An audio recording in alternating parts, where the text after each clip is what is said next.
Hey there, welcome to my workshop. First thing I do when I enter my workshop is turn on my air cleaner, get the dust out of the air for any work I might be doing. The next thing I do is I energize my dust collection system. This will allow me to turn on my dust collector from any place in the shop. Okay, today I'm going to show you my circle cutting jig. I built this basically to cut the blanks for bowl blanks for turning on my lathe, but it can be used for almost anything. It's pretty simple. The first thing I'll do is give you a demonstration of how it works, and then I'll try and explain to you how I built it.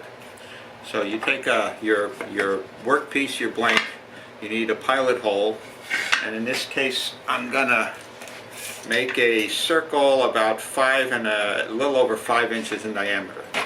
So I take my ruler and I adjust this to 2.5, just over 2.5 inches to give me that radius. I lock it in place. I put my workpiece on the pin, back this off. Now the deal is you push this into the blade until you hit the stop, and then you start to turn it. So first I'm going to turn on my dust collector. Bands it on. Here we go.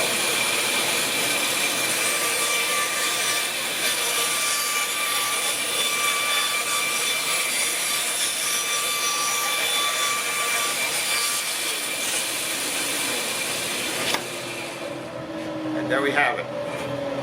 A perfect circle.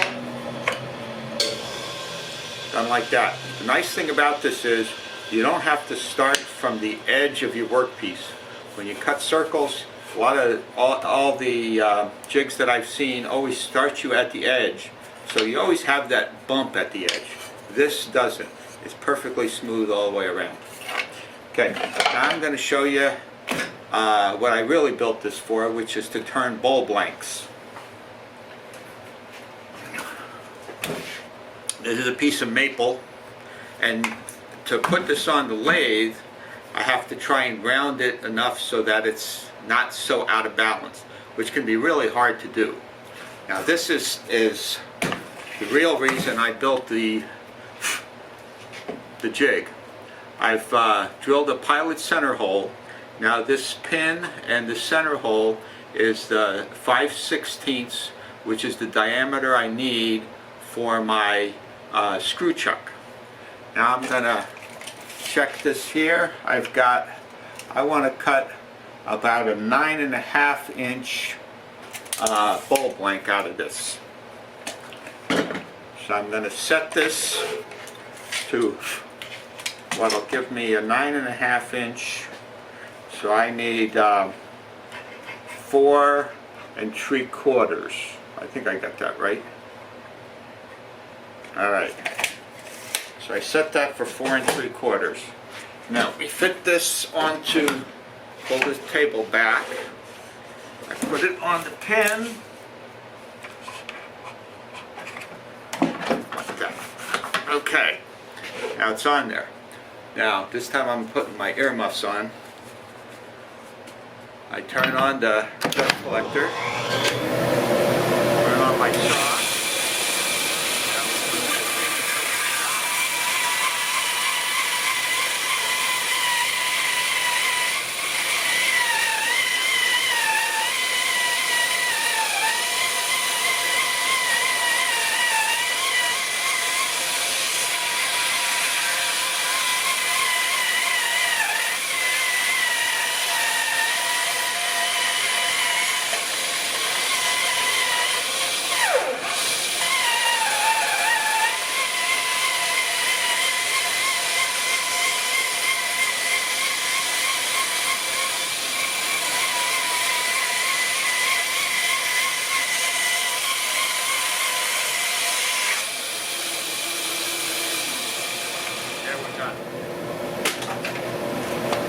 What we end up with, perfectly round bowl blank for the lathe. As easy as that. This looks like it's going to be a real nice piece of spalted maple. but this will go on the lathe and it'll be pretty reasonably balanced. Okay, I have the other half, so I will just go ahead and cut that the same way. Put it on the pin.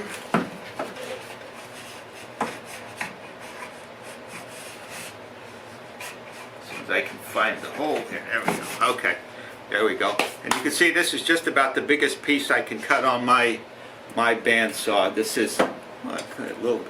Okay, so that's just about as high as it goes. All right, here we go again.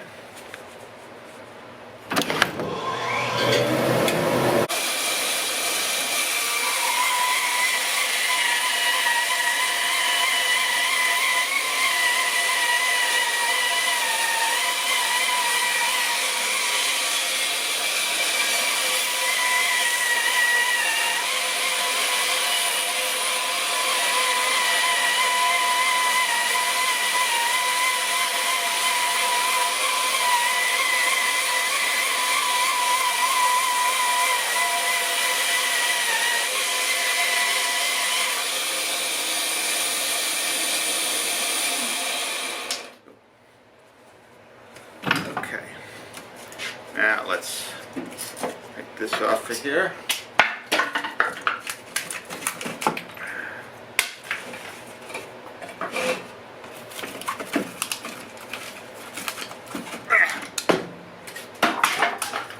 And again, we have perfectly round bulb blank, ready for the lathe. Should be pretty nice. Okay, I'm going to try to explain to you how I built this. I'm not going to show you how to build one because I don't need another one. But it's really pretty simple. The top piece is just a piece of nice wood to fit your lathe. The important thing is I've got some space on this side of the blade that supports the workpiece when you cut it. So that when you cut, it's not hanging in thin air and you get a nice clean cut. The second thing is there's overhang on this side, and that's so I can add this locking nut here. So this locks the adjustment bar into position, and so that needs to be have enough space to do that. Okay, and so that's the size of the top. The next thing is you need this guide piece. This fits into the track on your table saw. And the third is this stop. Okay, this is the stop. It hits the front edge of my table to keep the jig from going too far. So this goes in and stops there, and that's what that stop is for. Okay, now the first thing to do is to cut those 3 pieces of wood. You want to attach this guide so that it runs as straight as possible. Put the stop on. Once you got that, you go ahead and cut your slot. So when you get to where the blade stops, then you need to take your framing square, and you need to draw a line. You need to draw a line from the front of the blade all the way out. Okay, it's very important that that line be perpendicular to the blade, otherwise it won't cut true. Next thing you do is, okay, the next thing I did is, again, using my framing square, I clamp 2 pieces of material for a guide for my router, so I can cut a straight slot.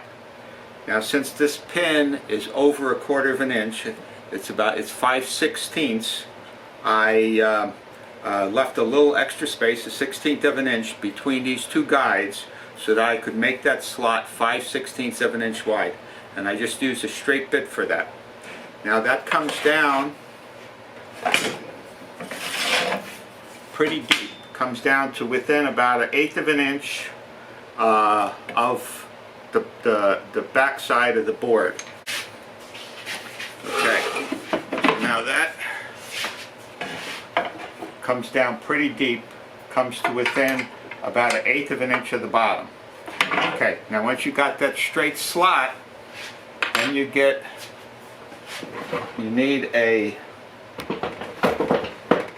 this is a, I don't know if you can see that good, but that's a T-slot cutting bit. So that's what I use to cut the slot in here for this guide bar. It slides right in. Okay. Now the guide bar I picked up, something I had in the shop, was a broken bar clamp. I cut it off, I drilled and tapped the hole. I got this from Harbor Freight. I think it was free. But I cut and drilled a hole for a 5/16 bolt. I cut the bolt off. Like I said, I tapped the hole and I screwed that in nice and tight. Okay, so that's my guide pin. The next thing I did was, in order to lock it in place, I added this. This is just a piece of wood. This is a homemade knob, and in here is a T-nut. Okay. Alright, these are T-nuts, and so there's just one of these in there so that this will screw into it and lock that bar in place.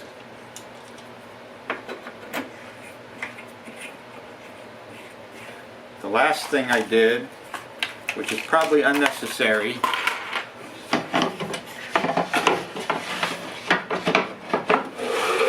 was I added these. This I just countersunk 2 fender washers with a couple of screws to strengthen this piece of wood, so when I tighten this up it won't break out. They're probably not necessary, but they made me feel better. But that locks this in. I can adjust it any place I want, and it's nice and firm, and that's what it is. The one other thing I'll show you is if you want to cut a circle without a center hole, you can do that with this as well. And the way you do that is you cut yourself from some scrap wood a circle. Doesn't even need to be a circle. And you need another piece to go on here so that when you put your work piece across here it has some support.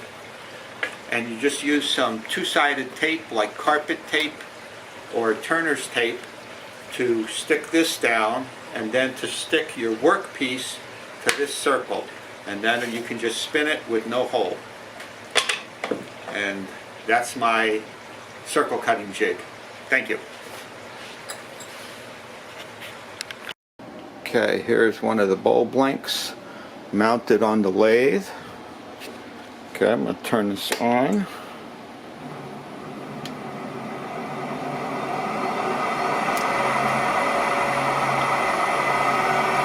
Very, very good.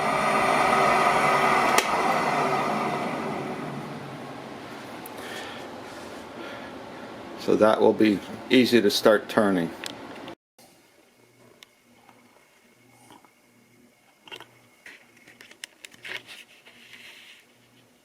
Okay, there's my happy place.